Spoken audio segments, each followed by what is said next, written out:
안녕하세요. 세상의 핫한 이슈를 쉽고 재미있게 풀어드리는 이슈와 이슈 채널의 행운파파입니다.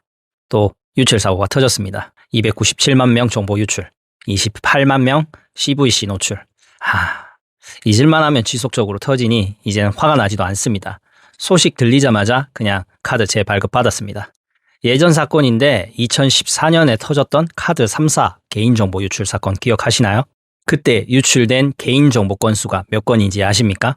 무려 1억 400만 건입니다. 당시 대한민국 전체 인구보다 2배나 많은 숫자였죠. 사실상 대한민국 국민이라면 한 사람당 정보가 2번씩은 털렸다고 봐도 무방한 수준입니다. 정말 엄청나고 숫자만 들어도 답답합니다. 왜 자꾸 사건이 터지는 거지? 대책은 없는 건가? 우리나라만 이러는 거야?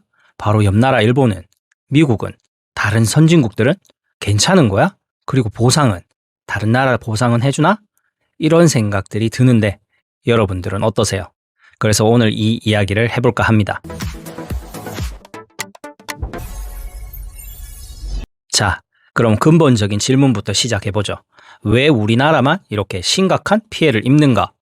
결론부터 말씀드리면 우리에게는 다른 나라에 없는 아주 특별한 아킬레스건이 있기 때문입니다. 여러분의 집 현관문, 자동차, 사무실, 심지어 부모님 댁 금고까지 이 모든 걸 열 수 있는 만능키, 마스터키가 딱 하나 있다면 어떨까요? 엄청 편하겠죠. 하지만 그 열쇠를 도둑맞는 순간 여러분들의 인생은 그냥 통째로 털리는 겁니다. 대한민국의 주민등록번호가 바로 그 만능키입니다. 은행 거래, 휴대폰 개통, 웹사이트 가입, 심지어 공공기관 업무까지 이 13자리 숫자 하나면 모든 신원 인증이 끝나버리죠. 다른 나라들은 이름, 이메일, 전화번호, 카드 번호 등이 각각 다른 역할을 하는데 우리는 주민번호 하나에 모든 정보가 거미줄처럼 엮여 있는 겁니다. 해커들 입장에서 보면 다른 나라에서는 자물쇠를 수십 개 풀어야 할 일을 한국에서는 주민번호라는 마스터키 하나만 훔치면 게임이 끝나는 거죠. 이게 바로 한국의 개인정보 유출이 유독 치명적인 이유입니다. 카드 번호는 유출되면 재발급 받으면 그만이지만 주민번호는 평생 바꿀 수가 없잖아요. 한번 털리면 영원히 인터넷에 떠도는 좀비 데이터가 되는 겁니다. 여기에 기름 붓는 게 바로 기업들의 무책임한 정보 수집 간행입니다. 동네 빵집에서 멤버십 카드 하나 만드는데 주민번호를 요구하던 시절 다들 기억하시죠? 이렇게 필요 이상으로 수집된 전 국민의 만능키가 기업 데이터베이스에 쌓여 있으니 해커들에게는 그야말로 한식 뷔페 맛집이 따로 없는 겁니다. 한번 털렸다 하면 기본이 수천만 건. 전 국민이 타켓이 되는 이유가 바로 여기에 있습니다. 그렇다면 해외 선진국들은 어떨까요? 그들은 우리처럼 속수무책으로 당하고만 있을까요? 아닙니다. 그들에게는 기업들을 벌벌 떨게 만드는 강력한 무기가 있습니다. 바로 핵주먹과 철벽방패죠. 먼저 철벽방패를 가진 유럽 이야기를 해볼까요? 유럽연합에는 GDPR, 일반 개인정보보호법이라는 세상에서 가장 강력한 개인정보보호법이 있습니다. 이게 얼마나 무섭냐면요. 만약 기업이 개인정보를 유출하면 그 기업의 전 세계 연간 매출의 4% 또는 2천만 유로, 우리 돈으로 약 300억 중 더 높은 금액을 가진금으로 때려버립니다. 자, 예를 들어 볼까요? 삼성전자가 유럽에서 개인정보를 유출했다. 그럼 1년 전 세계 매출 그 수백조 원의 4%를 과징금으로 내야 할 수도 있다는 겁니다. 기업의 입장에서는 정보를 지키는 게 비용이 아니라 생존의 문제가 되는 거죠. 이건 방패가 아니라 그냥 지뢰밭 수준입니다. 다음은 핵주먹을 가진 미국입니다. 미국은 징벌적 손해배상을 기반으로 한 막강한 집단소송 제도가 있습니다. 2017년 미국의 신용평가사 에키팩스가 해킹으로 1억 4,700만 명의 정보를 유출했는데요. 어떤 일이 벌어졌을까요? 피해자들이 낸 집단 소송 한 방에 회사는 우리 돈으로 거의 1조 원에 달하는 합의금을 지급해야 했습니다. 피해자 개인에겐 현금 보상은 물론 평생 신용정보 모니터링 서비스까지 제공했죠. 이게 바로 기업을 한 방에 케어시키는 참교육의 현장입니다. 그런데 우리나라는요. 이런 핵주먹, 철벽방패 없습니다. 그냥 솜방망이가 있을 뿐이죠. 그러니 기업들이 정신을 차릴 리가 있겠습니까? 바로 이 지점에서 국민들이 가장 분노하고 답답해 하실 겁니다. 그래, 유출된 건 알겠다 이거야. 근데 왜? 난 아무 보상도 못 받아? 그 이유는 어처구니 없게도 기울어진 운동장 때문입니다. 우리나라 법은 이렇습니다.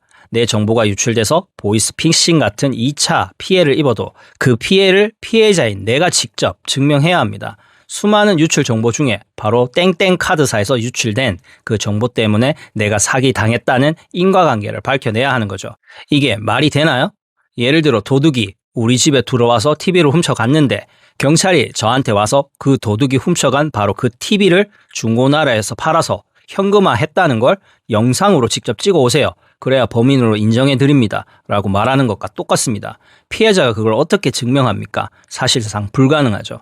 상황이 이러니 기업들은 배째라는 식으로 나옵니다. 소송해봤자 피해자가 이기기 어렵고 이겨도 1인당 배상액은 몇만 원 수준이니까요.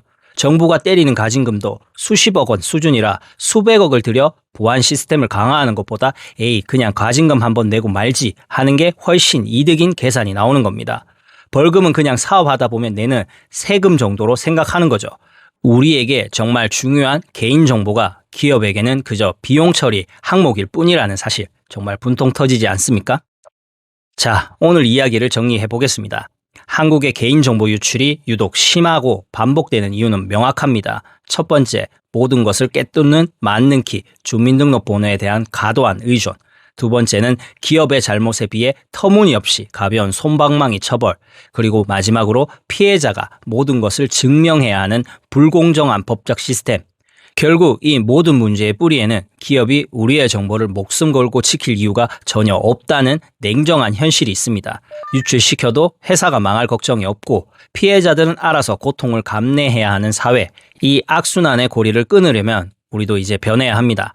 유럽처럼 기업의 존폐를 위협할 정도의 매출액 기반 과징금을 도입하고 미국처럼 피해자들이 제대로 보상받을 수 있도록 징벌적 손해배상 제도와 집단소송제를 강화해야 합니다. 그리고 장기적으로는 이 모든 문제의 시작점인 주민등록번호 중심의 인증체제에서 벗어나야 합니다. 이것은 단순한 사고가 아니라 어쩌면 우리 사회가 오랫동안 방치해온 사회적 재난일지도 모릅니다. 여러분의 정보가 길거리의 휴지처럼 취급되지 않는 사회, 과연 우리는 언제쯤 맞이할 수 있을까요? 오늘 이야기는 여기까지입니다. 저는 다음에도 더 흥미롭고 유익한 이야기로 찾아뵙겠습니다. 오늘 영상이 유익하셨다면 좋아요와 구독 그리고 알림 설정 잊지 마세요. 그럼 다음 시간에 만나요. 안녕.